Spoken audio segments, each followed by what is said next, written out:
Bienvenidos y bienvenidas a una nueva edición de nuestro Summer Camp que organizamos, como sabéis, en este mes de junio. Hemos completado ya las primeras tres sesiones como la de hoy, y hoy nos vamos a centrar en la optimización continua y ahorro de costes en las plataformas de datos. Como recordaréis, todos estos temas salen de nuestra interacción con vosotros.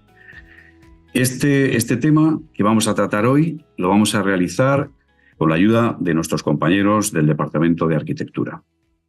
Mi nombre es Víctor Mojarrieta y pertenezco al área de desarrollo de negocio de PUE, que, como recordaréis, es una compañía focalizada en los datos y la inteligencia artificial. ¿Qué objetivos tenemos para el día de hoy? Pues fundamentalmente dos. En primer lugar, inspiraros en la definición de la estrategia de optimización de costes a la hora de llevar los datos a la nube pública. Y en segundo lugar, hacerlo pasando revista a todos los elementos claves que hay que tener en cuenta durante el viaje y, por supuesto, antes de llevarlo a cabo. Para ello, hemos diseñado esta agenda partiendo primero de la comparativa entre lo que es el mundo on-premise y el mundo cloud, cuáles son sus condiciones y ventajas, cuáles son las diferencias. Y, por otro lado, vamos a pasar revista, como decíamos, a los componentes, a los elementos más importantes, más relevantes a tener en cuenta de cara a esta migración, a este proceso. Y por último, y algo muy importante, vamos a detenernos en lo que se refiere a conocer exactamente, a visualizar, a dar continuidad al control de los costes a lo largo del proceso. Para ello, recordaros en este seminario que vamos a intentar, por un lado, os vamos a pasar un certificado a los asistentes de las 4 sesiones. Otro tema importante, durante el webinar podéis realizar preguntas y respuestas. Preguntas que nosotros tardaremos de responder, disculpad. Y por último, muy importante, queremos saber vuestra opinión a través de una encuesta que os agradecemos nos respondáis para saber en qué tenemos que mejorar. Nuestros ponentes de hoy son Natividad y David, que van a desarrollar la sesión a lo largo de esta hora, de estos 60 minutos, y por otro lado contaremos con Javier y David para responderos, como decíamos, a lo largo de este webinar. Sin más, vamos con el tema. Bueno, ante lo primero, muchísimas gracias por asistir a este webinar. La verdad es que 1 hora es poco tiempo para tratar un tema tan amplio, pero en cualquier caso vamos a intentar inspiraros en la creación de vuestra propia estrategia, como hemos dicho, para equilibrar costes y beneficios aprovechando nuestra propia experiencia gestionando datos. Vamos a intentar daros algunas pinceladas y ejemplos y por eso vamos a empezar con una serie de preguntas. Hablando con clientes y alumnos, a menudo sigo encontrándome comentarios como llevarme la gestión de datos a cloud o cualquier otro tipo de carga de trabajo acabó siendo más caro que en on-prem. ¿Realmente esta pregunta me aporta algo? ¿Es la adecuada? Quizás no. Mis preguntas, inquietudes deberían ir en esta línea. ¿Mis procesos están listos para ejecutarse en la cloud de una forma eficiente? ¿Qué cambios necesitan? Y si estoy muy lejos de conseguirlos, ¿qué nivel de conocimiento tengo sobre la procedencia de los costes y su relación con el beneficio? ¿Por dónde empiezo? Pues vamos allá. Bueno, perdonad, antes de comentaros esto, estas preguntas, desde luego, nos llevan a pensar que quizás esto de ahorrar costes en cloud requiere algo así como una estrategia. Puede que muchos hayáis oído hablar últimamente de FinOps. Más adelante hablaremos de qué aporta FinOps en esto del ahorro de costes, pero como introducción, lo que vamos a hacer es dar un paseo por nuestra experiencia a través de esas preguntas. Espero que os hagan recordar cosas, veros reflejados en algunas situaciones y vamos allá, calentemos motores. Primera pregunta, ¿qué nivel de conocimiento tengo sobre la generación y el consumo de los datos?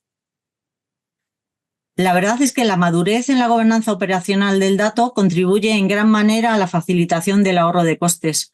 Si habéis visto el anterior seminario de este Summer Camp, mis compañeros sobre gobierno del dato, seguro que ya os imagináis por qué os lanzo esta primera pregunta. Hay una relación directa entre la información que tengo sobre los datos, los procesos que lo generan, la fácil visualización y entendimiento de esta información y su disponibilidad y publicidad para ser usada en otros aspectos de la gobernanza de TI, como pueden ser la gestión de costes y su consumo por diferentes áreas de negocio. Esto nos lleva directos a entender por qué estoy citando aquí la importancia del catálogo de datos y procesos.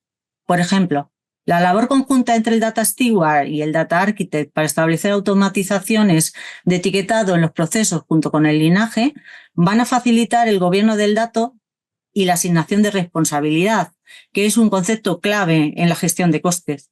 Y como consecuencia también van a facilitar otros aspectos enormemente como la monitorización desglosada de los costes para producir esos datos.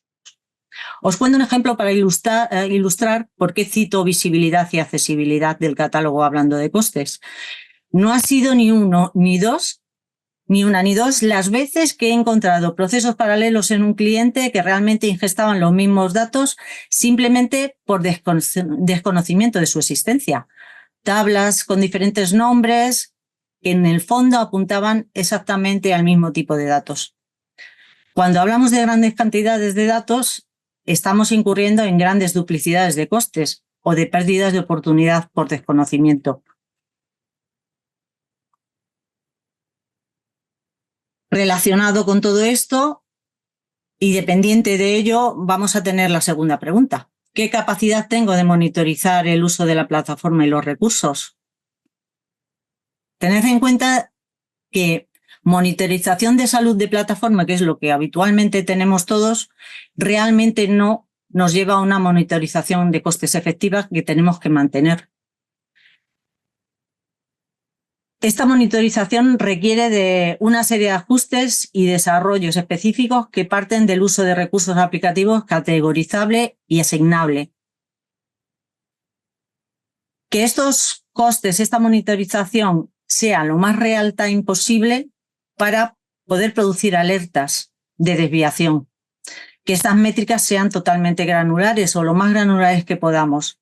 Y por último, que estos costes estén realmente publicitados, que haya una democracia del dato, que estén disponibles para todos los interesados. Como veis, la contestación a esta pregunta incide directamente en una mayor o menor capacidad de reducción del coste, así como en la inversión que la inversión realmente esté relacionada con el retorno de beneficio. En la parte final de esta presentación os vamos a enseñar un caso de éxito propio que ilustra muchas de las cosas que vamos a contar y que están especialmente relacionadas con esta pregunta. Creo que os va a resultar muy interesante. Siguiente aspecto es cómo gestionamos las cargas de trabajo. ¿Tengo que cambiar la forma de ejecutar mis procesos y aplicativos? Desde luego. Es totalmente importante que interioricemos y diseñemos pensando en OPEX. Para ilustrar esta pregunta os voy a dar un sencillo ejemplo. Imagina que tienes un proceso que se ejecuta con una tecnología que no escala horizontalmente, Python, por ejemplo, que además se ejecuta en un clúster compartido con más procesos. Necesitas que ahora procese más datos en el mismo tiempo y no tienes más remedio que ejecutarlo en una máquina más grande.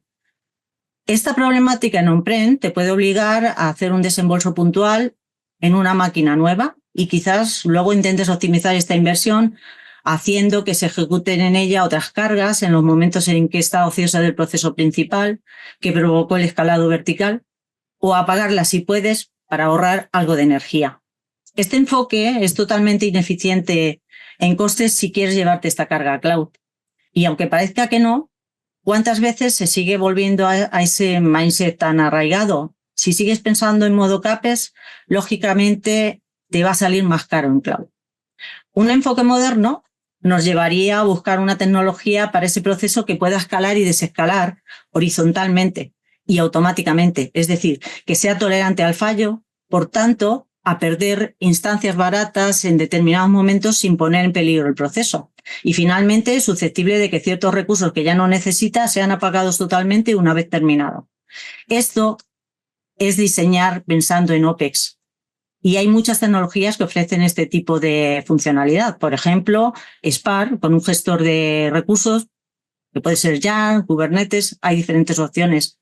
A continuación, mi compañero David va a profundizar más en la optimización de cargas de trabajo. Adelante, David. Muchas gracias, Nati. Pues inicialmente, entrando en la parte de optimización de cargas, uno de los puntos iniciales dentro del procesamiento de Big Data vendría a ser la gestión de datos temporales, ¿vale? Estamos muy acostumbrados, como bien decía Nati, en situaciones on-prem en hacer un uso de la primera inversión que hemos tenido, ¿vale? Pero la cosa en cloud cambia un poquito, ¿vale? Entonces, antes de nada tenemos que encontrar y tenemos que tener en cuenta los siguientes puntos, ¿vale? Que es encontrar un equilibrio a nivel de rendimiento y de coste, ¿vale? Esto es una delgada línea, la cual a veces puede ser difícil de definir, ¿vale? Y adicionalmente tenemos que tener conocimiento, ¿vale? Sobre las tecnologías y aprovechar estas para usarlas a nuestro favor, ¿vale? Los temas de conocimiento de tecnología y demás, Nati os hablará más adelante de ello, ¿vale? Pero, por ejemplo, entrando en la gestión de los datos temporales, ¿vale? En entornos tradicionales, pues podemos realizar un uso intensivo de la escritura de tablas intermedias, lo cual puede suponer muchos procesos de escritura, muchos procesos contra storage accounts, lo cual nos puede incurrir en coste. Y en cloud podemos disponer de tecnologías como pueden ser las Delta Live Tables de Databricks, las cuales nos permiten transformar datos a medida que van llegando, ¿vale? Sin necesidad de tener que escribirlos en un sistema final. Adicionalmente, dentro de la gestión de cargas, ¿vale? Tenemos que saber qué tipo de instancias podemos usar, qué podemos dejar de usar y demás, ¿vale? En este punto os quiero hablar de lo que vendrían a ser las instancias spot, ¿vale? Y de la idempotencia. Aquí hago referencia directa a lo que os comentaba Nati sobre la resiliencia al fallo y al apagado de mis aplicaciones, ¿vale? Entonces, tenemos que tener en cuenta que siempre y cuando mis aplicaciones sean idempotentes y usen tecnologías como pueden ser Spark, que nos pueden ayudar en real time a tolerar fallos en el momento de ejecución, podemos tener procesos que sean candidatos, ¿vale? Al uso de este tipo de instancias, ¿de acuerdo? Esto nos podría suponer directamente un ahorro de coste del 80% aproximadamente en función del caso, ¿vale? En comparación a lo que sería el desembolso total de una máquina, ¿de acuerdo? Entonces, ¿cómo podemos definir qué aplicaciones son? Pues pueden ser pues, todas las aplicaciones que sean críticas o no críticas, que tengan un SLA definido que no sea muy estricto, ¿vale? Pero siempre y cuando, ¿vale? Nuestras aplicaciones sean tolerantes al fallo. Por ejemplo, Spark o con Kubernetes, ¿vale? Podríamos optar a este tipo de mecanismos, ¿vale?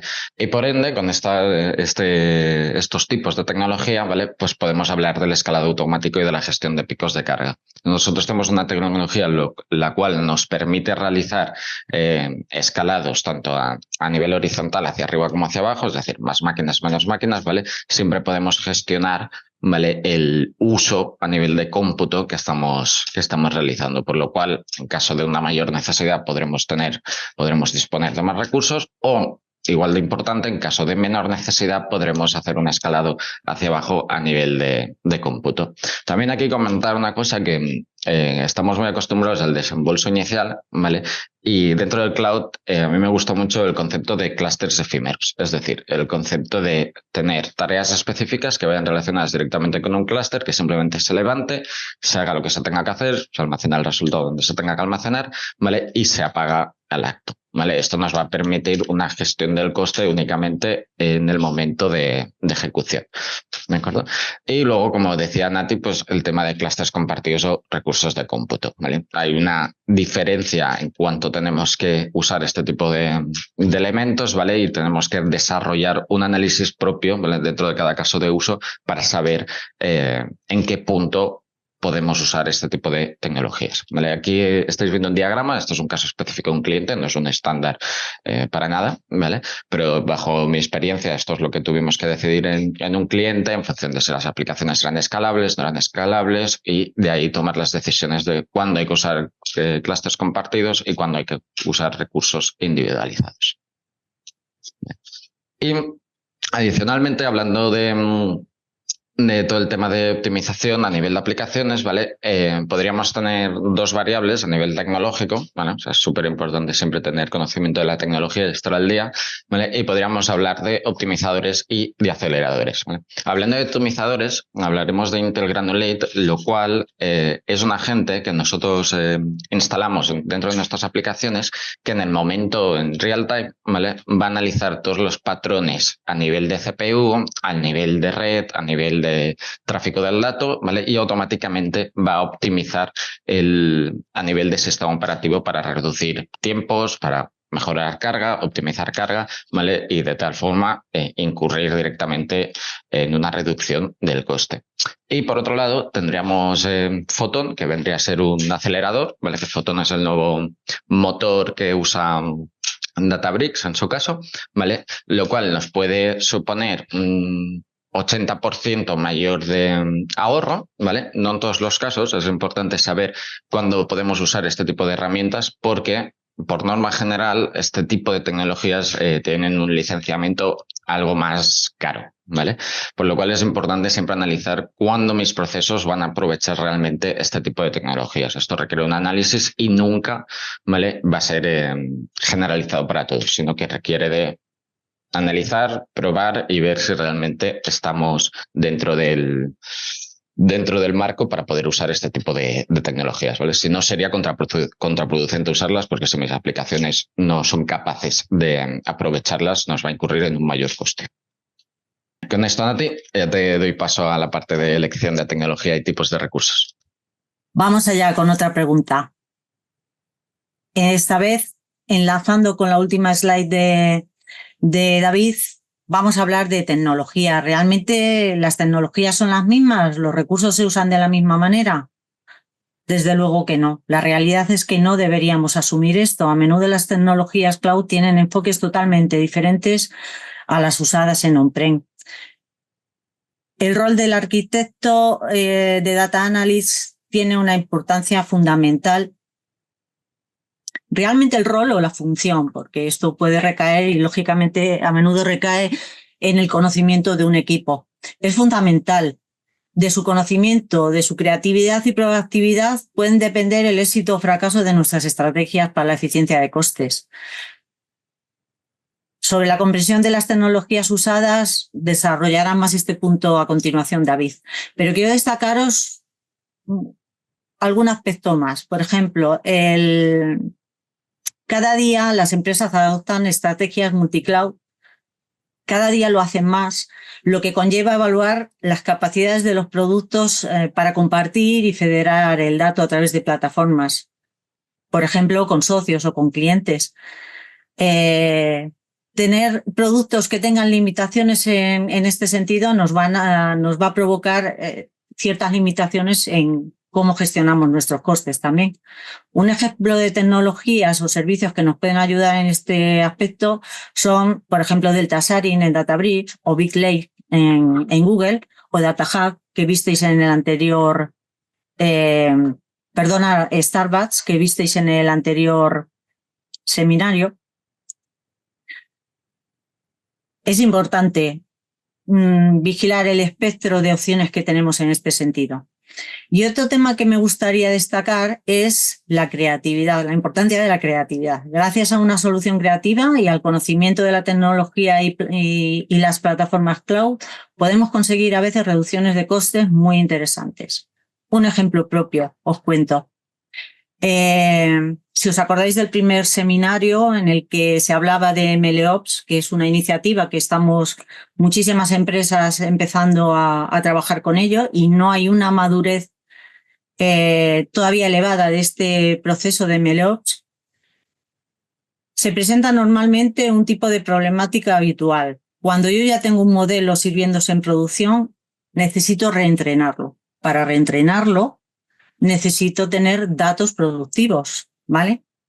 Si tu proceso MLOps no está todavía muy automatizado y todavía requiere de intervenciones humanas en la parte de validación y de prueba, incluso adaptaciones en algunos casos, seguramente tenderás a pensar que debes hacer ese reentreno en un entorno separado de desarrollo.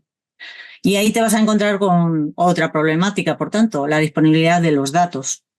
Los datos de producción no están disponibles fácilmente en DEP si no es con mecanismos de réplica, por tanto, volvemos a incurrir en duplicidades operativas y de costes. Gracias a nuestra experiencia trabajando con tipos de tabla Hive o, por ejemplo, Iceberg, ideamos una solución para este problema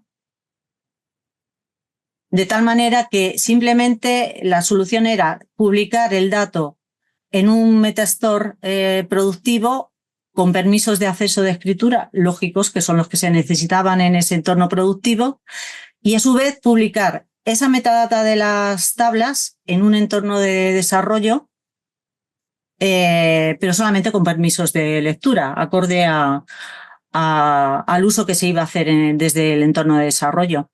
Con unos simples scripts bastante sencillos que se ejecutan con la periodicidad necesaria para cada caso de uso, tenemos resuelta la sincronización de metadata entre estos dos entornos. El ahorro en coste y en operatividad de esta solución, sinceramente, es enorme. Estamos hablando de grandes cantidades de datos. Por tanto, esa creatividad, y por eso destacaba la importancia del rol de arquitectura. Para avanzar sobre este tema, David nos va a contar más casos en los que la tecnología y el entendimiento de estos recursos es fundamental. Adelante, David. Muchas gracias, Nati. Pues un poco en la línea de lo que hablaba Nati de mi punto anterior a nivel de optimización de cargas, ¿vale? Creo que echéis un vistazo a la diapositiva que tenéis ahora mismo en pantalla, ¿vale? La cual se refiere a la arquitectura Medallion, ¿vale? Pues esto puede ser algo bastante conocido a nivel de las plataformas de datos, ¿vale? Todos hemos escuchado hablar alguna vez de este tipo de arquitectura, ¿vale? Pero en este caso nos vamos a centrar en la relación directa del ciclo de vida del dato con el almacenamiento, ¿vale? Tener en cuenta que esto es únicamente la punta del iceberg de lo que vendría a ser la optimización en cloud, ¿vale? Pero la elección de que sea en este caso la explicación a nivel de optimización por almacenamiento, ¿vale? Yo creo que es de los mejores puntos, ya que es por donde solemos pasar todos inicialmente, ¿vale? Entonces, aquí podemos ver que tenemos la capa de bronce Silver Gold, tiene directamente relacionado un tipo de storage, ¿vale? Y creo que nos quedemos con esta foto porque esto es importante de entender.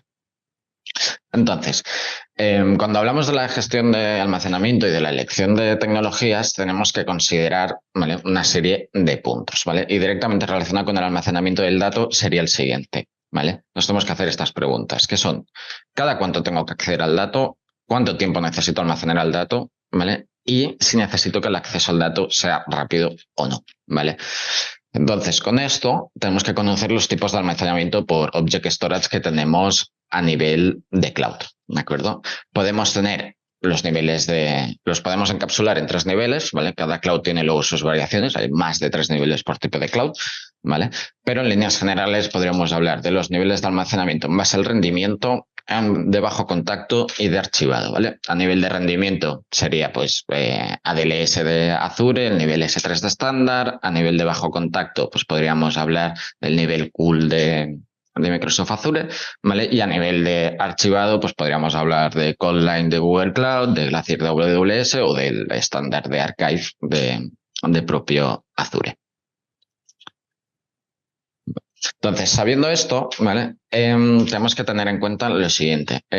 ¿Cuáles son los tipos de coste que yo puedo tener a nivel de almacenamiento dentro de nuestras plataformas de datos, ¿vale? Aquí hay una cosa importante. Mover datos no es gratis, ¿vale? Hay ciertas actividades que son los tipos de transacciones, ¿vale? Como escribir, leer, distribuir a nivel de las storage accounts que yo puedo disponer, ¿vale? Siempre se me van a tarifar y se me van a tarifar siempre de forma distinta, ¿vale?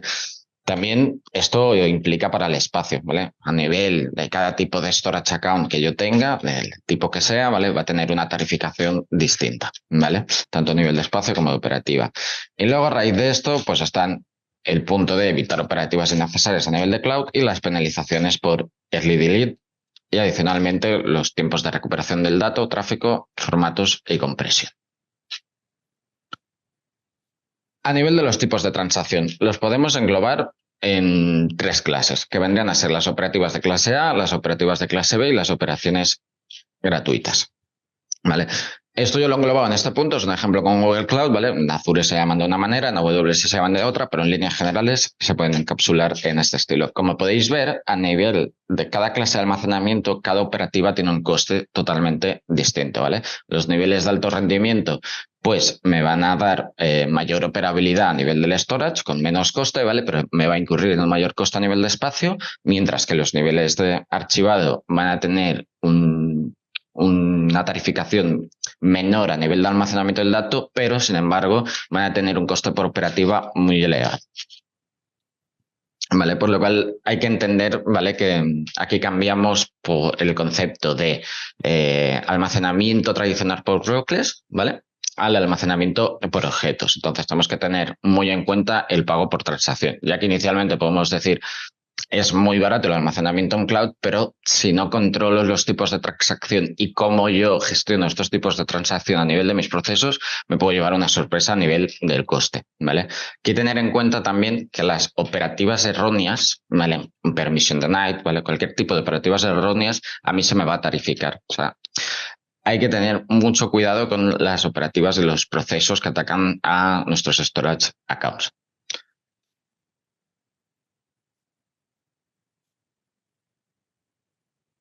Entonces, con la penalización del early delete, ¿vale?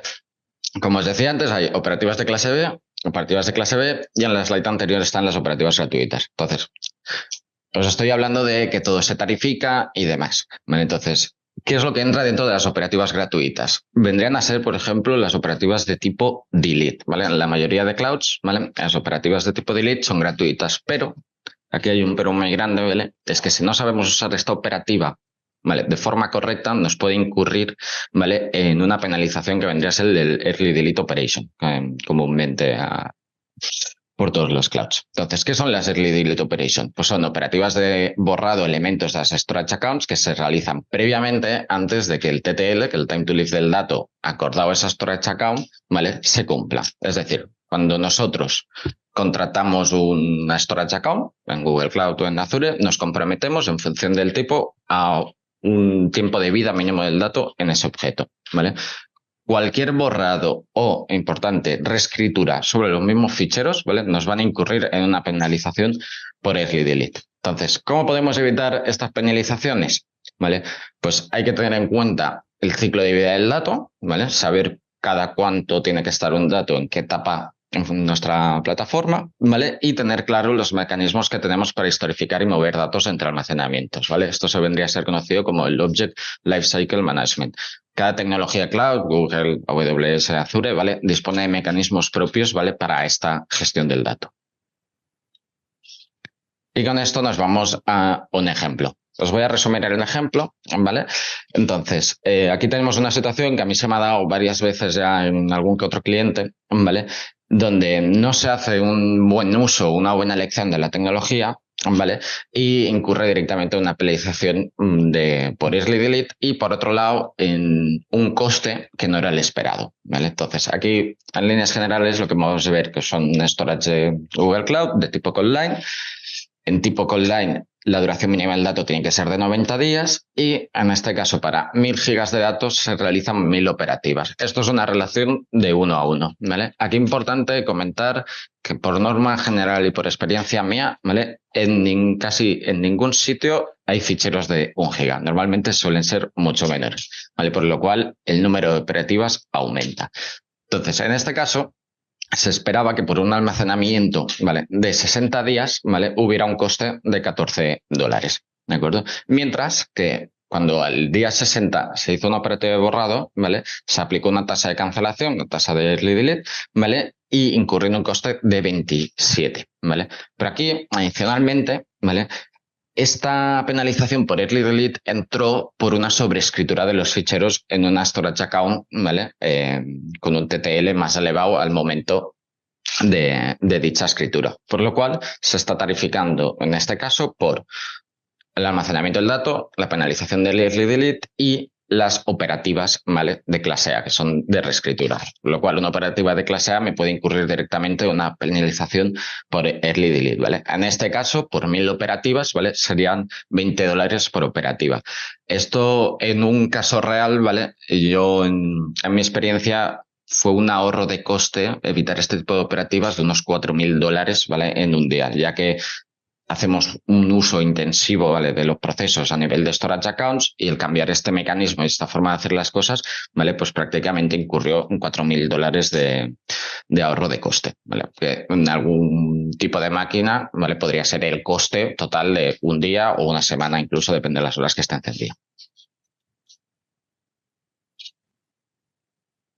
Y adicionalmente tenemos que tener en cuenta los siguientes puntos, ¿vale? El coste por tráfico de red dependerá siempre de la ubicación de nuestros elementos. Tenemos distintos tipos de tráficos a nivel de red. El tráfico de tipo inbound, que vendría a ser el tráfico de entrada, ¿vale? El tráfico interregion, que vendría a ser elementos de la misma región o de regiones distintas, ¿vale? Cada región tiene una tarificación distinta, ¿vale? Y el tráfico intrazona, ¿vale? Elementos que estén dentro de la misma región, pero están en distintas zonas, ¿vale? Aquí podríamos hablar de availability zones, por ejemplo, dentro de Azure. Y adicionalmente tendríamos el tráfico egress, ¿vale? Todo el tráfico de salida, ¿vale? Tener en cuenta también que la recuperación del dato, ¿vale?, siempre va a ser variable y va a tener una relación directa en función del tipo de storage que nosotros tengamos, ¿vale? No va a ser lo mismo en un estándar S3 que en un tipo archive en AWS, ¿vale? Y lo mismo para Google Cloud y para Azure, ¿vale? Y por ende también la disponibilidad del dato de este siempre va a ser variable en función del tipo, ¿vale? Que hay que tener en cuenta que, por ejemplo, a nivel de tecnología y de información, ¿vale?, Azure, ¿vale?, ha eliminado la carga, ¿vale?, a nivel financiero por tráfico entre zonas, es decir, el tráfico intrazona, ¿vale? Esto es muy importante, ¿vale?, porque a la hora de diseñar las plataformas y cuando se hacen nuevas instalaciones y nuevos diseños, ¿vale?, es importante tener el último update de la tecnología, ¿vale?, para saber cómo podemos adaptar todos nuestros procesos para que sean efectivos, tengan un buen nivel de rendimiento y tengan un buen nivel a nivel de optimización de coste. Y adicionalmente tenemos que tener en cuenta los formatos y la compresión de los ficheros, ¿vale? Aquí nos podemos conocer Delta Lake, Parquet, Avro, ¿vale?, vendrían a ser formatos muy usados extensamente en todo el procesamiento de datos, en las tecnologías de Big Data, ¿vale? Pero hay que tener una muy buena elección, ¿vale?, a la hora de los formatos, ¿vale? O sea, un formato erróneo puede incurrir en una mayor capacidad a nivel de almacenamiento, es decir, a tener mayores volumetrías por la misma cantidad de datos, ¿vale? Mientras que si uso un formato correcto, como puede ser Parquet, con algoritmos de compresión más elevados, ¿vale?, pueden reducir la misma cantidad de datos en menos espacio, ¿vale? Esto también afecta directamente a la gestión de las cargas de nuestros trabajos, ¿vale? No va a ser lo mismo leer ficheros CSV que leer ficheros Parquet. Y con esto, Nati, ya te dejo seguir con los siguientes puntos. Déjame dar un ejemplo que sintetiza muy bien todo esto que nos has contado. Cuando hablas de almacenamiento por objetos, pensad que muchas veces venimos acostumbrados a evaluar el precio del almacenamiento en base al tamaño usado, al espacio usado. Es primordial tener en cuenta el coste por transacción. Antes lo ha citado David, las transacciones incorrectas se pagan. Cuidado con aplicativos, por ejemplo, que recorren una jerarquía de estructura dentro del storage o que simplemente fallan y repiten. Hay que ponerle límite a esas repeticiones y perseguir esos fallos. Un fallo de autenticación, por ejemplo, es una operación que se paga. Os puedo hablar de ejemplos en los que el coste por transacción cuadruplicaba el coste por espacio usado. Muy a tener en cuenta este aspecto. Y de todas formas, David, tampoco te voy a dejar que dejes de hablar todavía. Hay una parte de la que no nos has hablado y es súper importante. Cuéntanos qué significa eso del poder educativo de los estándares propios a través de políticas de uso. Correcto, Nati, tienes toda la razón. Entonces, hablando de educación y de establecimiento de estándares propios, ¿vale? A nivel de políticas, a nivel corporativas dentro de nuestras plataformas de datos, ¿vale? Las podríamos categorizar de dos formas, que vendrían a ser las políticas de uso para estándares, ¿vale? Y por otro lado, las políticas de uso para la limitación, ¿vale? Ahora os hablaré un poco de todo, os daré un ejemplo de políticas de limitación y luego entraremos en ejemplos con las políticas de estándar, ¿vale? Entonces, al final, el uso de políticas, ¿vale? No lo queremos para dictar, ¿vale? Nuestros pensamientos muchas veces, sino lo que queremos es guiar y educar a nuestros usuarios a usar la tecnología de forma correcta, ¿vale? Muchas veces dentro de nuestras compañías el expertise de nuestros empleados pues puede variar. Podemos tener gente más buena de una cosa, gente que sepa más de otra, ¿vale? Entonces, las políticas entran en juego para guiarles y educarles a usar la tecnología de la forma que nosotros usamos. ¿Y esto cómo puede ser? Pues, por ejemplo, con la estandarización de los runtimes de software que usamos en la compañía, por ejemplo, X runtime que pueda haber de Spark en ese momento que se adecua a nuestros procesos, ¿vale? Y la estandarización de las instancias usadas por tipos de proceso, ¿vale? ¿Qué tipos de máquinas, por qué tipo de procesos se tienen que usar? ¿Vale? Esto es muy importante, ya que cerramos la puerta a muchas problemáticas, ¿vale? Y a desviaciones de coste por errores humanos o por desconocimiento a nivel tecnológico. Y por otro lado, pues tendremos las políticas de uso para la limitación, que nos podrían permitir. Pues nos podrían permitir limitar los mecanismos de escalado, ¿vale? Limitar en base al coste o limitar en base a los recursos. ¿Vale? Aquí un ejemplo muy claro para las políticas de limitación, ¿vale? Vendrían a ser, por ejemplo, los procesos en streaming, ¿vale? Los procesos de streaming, por naturaleza, ¿vale? No necesitan, ¿vale? De un escalado o de una variabilidad, ¿vale? A nivel de recursos. Lo que quiero decir con esto es que van a ser procesos que siempre van a consumir lo mismo, ¿vale? Son planos, en 24 horas el recurso usado siempre va a ser el mismo. Por lo cual, desde un punto de vista de arquitectura, no tiene sentido poder permitir o poder dar cabida, ¿vale? A que este tipo de procesos, ¿vale? Tengan la capacidad para escalar a nivel horizontal. ¿Vale? Y por otro lado, a nivel de política de estándar, ¿vale? Para guiar y educar a nuestro usuario, aquí está. Tendríamos este ejemplo de política, ¿vale? Lo cual, pues, ¿qué dictaminaría? Pues dictaminaría que se recomienda utilizar Spark como herramienta principal para análisis de datos. ¿Por qué? Porque nos ofrece un procesamiento rápido, ¿vale? Es eficiente con grandes volumetrías de datos, ¿vale? Es escalable, ¿vale? Y tiene soporte para el análisis en tiempo real, ¿vale? Al final, las políticas casan directamente con todo el tema de optimización de cargas, gestión del almacenamiento, cómo realizamos las operativas contra ese almacenamiento, ¿vale? Y los escalados, ¿vale?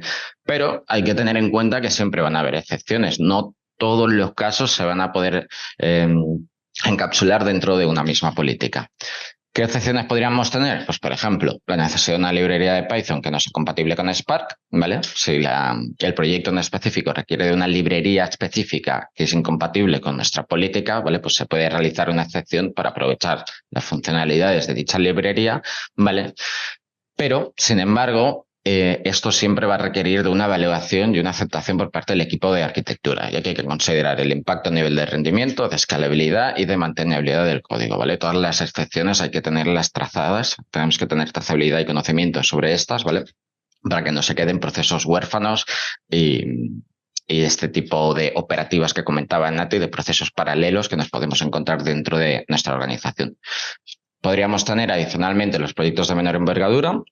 Son proyectos que manejan conjuntos de datos pequeños y no requieren de un alto rendimiento, por lo cual a lo mejor no pueden ni llegar a estar dentro del estándar que definimos, ¿vale? Y luego los análisis exploratorios de datos. Es decir, normalmente las primeras etapas de un proyecto requieren de un análisis exploratorio, ¿vale? Por lo cual necesitan flexibilidad, ¿vale? Para realizar este tipo de tareas, ¿vale? Entonces, aquí es importante la evaluación de arquitectura, es decir, desde la parte de arquitectura siempre se tendrá que tener en cuenta las necesidades de los proyectos, las capacidades del equipo de dicho proyecto, los impactos a largo plazo y las limitaciones de escalado vertical de las máquinas disponibles. Con esto, Nati, ya te dejo paso con la parte de proveedores y conocimiento. Muy bien. Última pregunta que os queremos lanzar relacionada con nuestra experiencia. Tiene que ver con nuestro conocimiento y relación con el proveedor. ¿Conozco las posibilidades reales y actuales que tengo? Fijaros, establecer una estrecha relación es importante. Lógicamente, habrá casos en los que me digáis, bueno, mantener una estrecha relación con Azure o con AWS a lo mejor es difícil, pero lo que sí que está claro es que mantener un conocimiento actualizado de las opciones comerciales y de la gama de servicios del proveedor está a nuestro alcance, al alcance de cualquiera. Y con esto nos estamos refiriendo a monitorizar las condiciones y descuentos, seguir la evolución de los servicios, sus nuevas funcionalidades, ¿vale? Y la sugerencia de estrategias de contratación transversales. Es decir, cuando hay diferentes iniciativas de contratación con un mismo proveedor cloud dentro de una compañía, esa negociación por separado será siempre, tendrá menos músculo que si esa negociación se hace desde una forma unificada arriba, a nivel de compañía. Para ilustraros lo del seguimiento de la evolución de los servicios, nuevas características, os pongo un ejemplo. Sin ir más lejos, Azure, por ejemplo, a principios de este año, puso en GA, por ejemplo, la posibilidad de hacer snapshots en los FileShare de NFS 4. Si tú eras uno de esos clientes que usaban este servicio, posiblemente para tener alguna capacidad de volver atrás con tus datos, con los datos que estaban alojados aquí, no tenías más remedio que contratar un servicio de backup, hacer un backup con tus medios, dependiendo de la capacidad que tengas, o un Git, dependiendo de los datos realmente que estás alojando ahí. Si tú tardas un año o más, en muchos casos, en descubrir que existe esta opción gratuita, el único coste que tiene es simplemente el espacio que uses con el Snapshot, pues seguramente estés incurriendo en un gasto totalmente innecesario. Por tanto, esa monitorización es fundamental. Y una vez terminado esto, vamos a volver al punto inicial en el que os decía que hablaríamos de FinOps. Hemos dado un paseo por una serie de formas de encontrar oportunidades de mejora en los costes y en ningún momento hemos hablado de FinOps.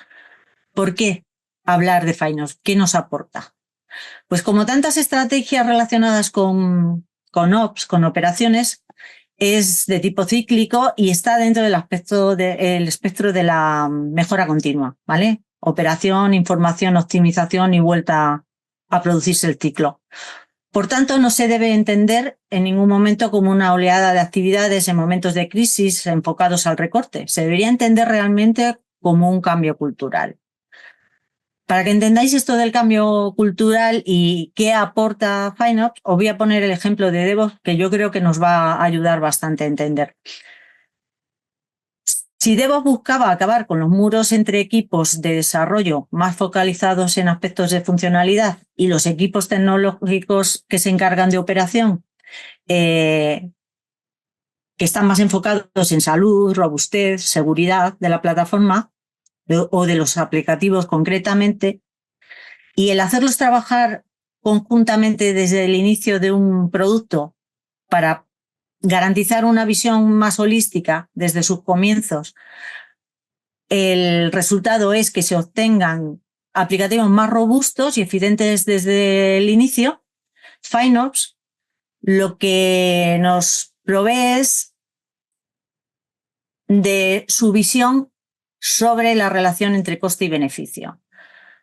Su expertise, sus técnicas a la hora de evaluar esto, de tal manera que la creación de un producto desde el inicio también considere el efecto que va a tener sobre esa relación coste-beneficio.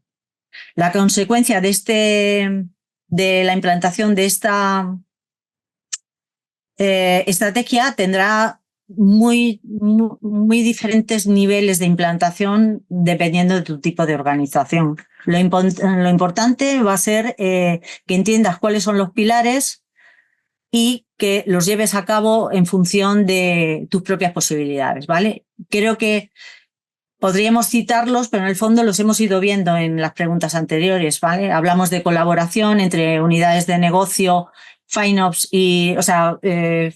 financiero y operaciones, visibilidad y democratización del dato sobre el coste, clara asignación de la responsabilidad, focalización en esta relación de coste y valor, tener en cuenta siempre, constantemente, la variabilidad de los servicios cloud y intentar aprovechar la transversalidad, es decir, el músculo de negociación por parte de la compañía al completo.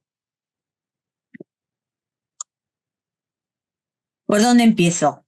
Pues es sencillo, o sea, si te pones a mirar todas las posibilidades, seguramente te parezca un mundo, pero esto se trata de empezar estableciendo una línea base clara que me permita comparar, que me permita ver el estado, es decir, me estoy gastando tanto en estas cosas.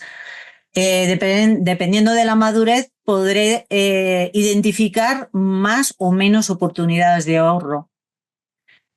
Muchas veces empezamos simplemente por lo de tengo recursos que están ociosos. La mayoría de los portales de proveedor cloud nos dan este tipo de información. Tienes esta máquina que está ociosa y suelen tener un advisor o algo de este tipo. Una vez identificadas estas acciones, se implementan los cambios y, muy importante, monitorizamos y ajustamos. Muchas veces nos pasamos y otras veces nos quedamos cortos. Vuelta a empezar del ciclo. Y en cada ciclo iré avanzando en la implantación de esa estrategia y en la madurez en la gestión, que me ayudará mucho a encontrar nuevas oportunidades. Sobre cómo se conforma un equipo Finance y cuáles son sus funciones, tened en cuenta que cuando hablas de un equipo Finance no hay por qué pensar en una gran compañía con posibilidades de tener incluso consultoría en este sentido. O sea, podemos hablar de simplemente una iniciativa dentro de operaciones, dependiendo de la madurez de la compañía. ¿Qué funciones va a tener? Pues facilitar la decisión sobre inversiones, ya sean futuras o en el día a día. Tened en cuenta la dinámica de pasar a un modo OPEX en el que estás contratando en el día a día y los ajustes deben hacerse día a día. Por tanto, las inversiones son dinámicas. Mejorar ese conocimiento de la organización, estimular la cultura de la que hemos hablado y proveer de herramientas que ayuden a esa gestión de coste. Muchas veces, dependiendo de la conformación de este equipo, esa función de proveerlas estará dentro del equipo o simplemente impulsarán su creación dentro de otras áreas. Y por último, totalmente la lideración de esa negociación con los proveedores para aprovechar la transversalidad. Y para ilustrar todo esto que os hemos hablado, el caso que os contaba al principio, nosotros hemos ayudado a clientes a avanzar en este tipo de estrategias y nos hemos encontrado con diferentes tipos de desafíos. Seguro que, según habéis ido escuchándonos, habréis dicho en más de un caso, en particular en el de la monitorización de costes, fácil de decir pero difícil de hacer. Efectivamente, nosotros nos encontramos con importantes desafíos como tener métricas que venían de diferentes fuentes. Portal cloud, proveedor de software con licencias en pago por uso, dependientes de las horas de uso, el tipo de instancias, el número de instancias. Repartir esos costes que están siendo asignados a un clúster compartido, repartirlos realmente entre los aplicativos y las unidades de coste de negocio que realmente tienen que pagarlo. Hacer un reporting entendible por negocio, tener una visualización acorde y lo más cercana a real time posible. Y por último, ser capaces de emitir alertas de desviación de presupuesto, pero de forma granular. Recordar que los portales muchas veces nos dan, pues eso, hasta donde ellos tienen alcance. ¿Cómo hemos hecho esto? Hay herramientas en el mercado especializadas en la gestión de costes de la nube, pero sinceramente a veces cuesta más el collar que el perro. Podríamos citar Cloudability, CloudHelp, pero ir a echar un vistazo de los precios. Nosotros lo hemos hecho con herramientas libres, ¿vale? Usando recolectores y almacenes como Influx y Prometheus, un visualizador libre también como Grafana y un portal de alertas unificadas. Hemos conseguido tener una plataforma que es capaz de hacer todo esto.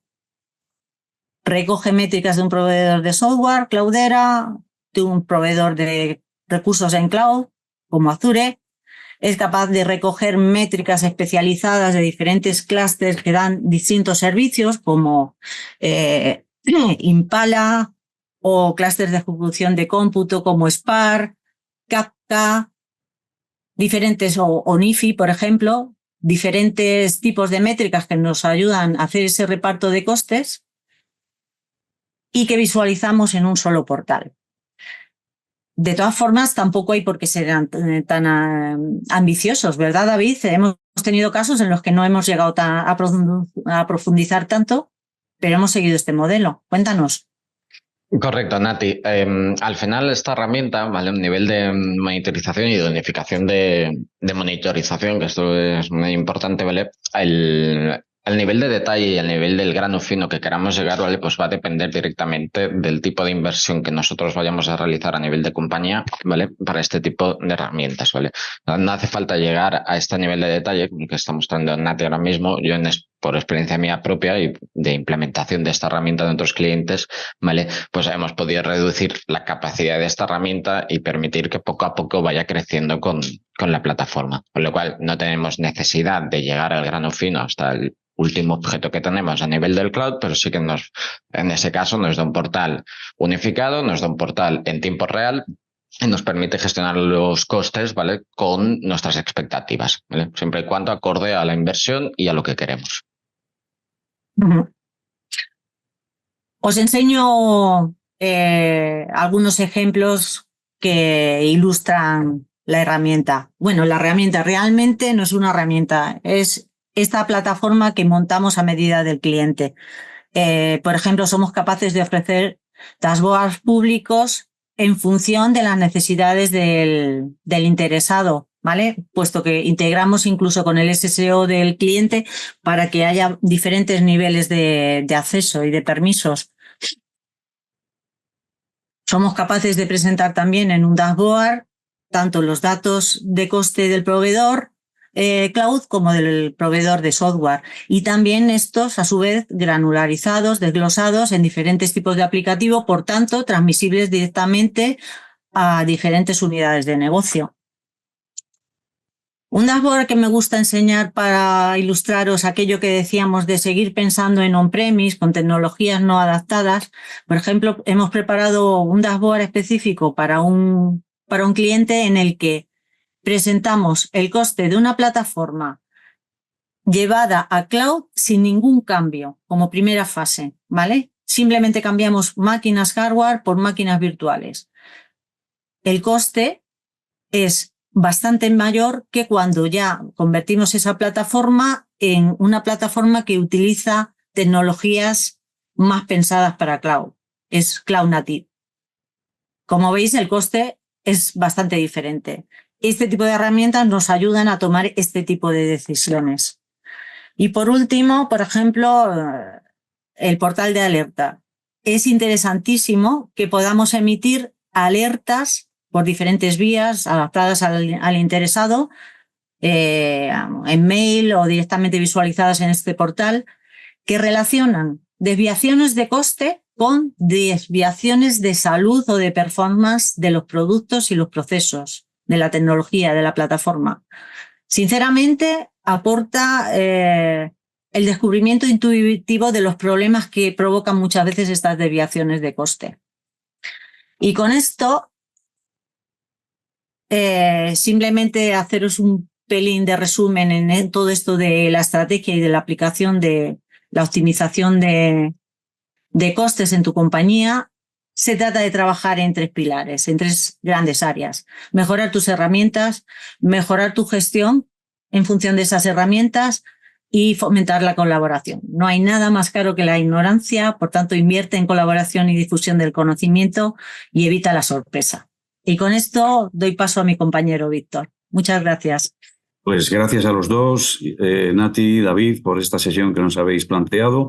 Vamos a pasar a las conclusiones. En primer lugar, lo que pretendíamos que os llevarais de la sesión son fundamentalmente estos 3 puntos que aparecen aquí.